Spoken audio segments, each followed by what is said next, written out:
Lubog ka po ba sa utang or kaya po ay napakatumal ng inyong negosyo? Maglagay ka ng Jumbo Abacus mga bossing ko. Sa salas po ninyo, pwede rin naman to, wala tong pinipili kahit sa kwarto ninyo, pwede rin po siya.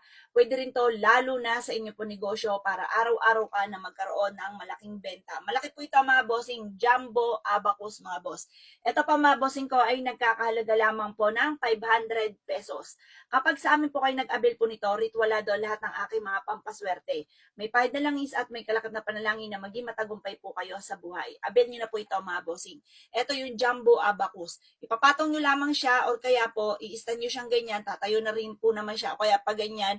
Tapos ito yung inyong lamisita, ganyan mga bossing. Ito po yung Jumbo Abacus ay magdadala sa inyo ng swerte. Kaya kung lubog ka sa utang, makakabait ka na sa mga pagkakautang bukod sa pagiging masipag at matyaga. Sa panahon ngayon mga bossing ko, hindi po sapat yung sipag-sipag, tyaga-tyaga lang.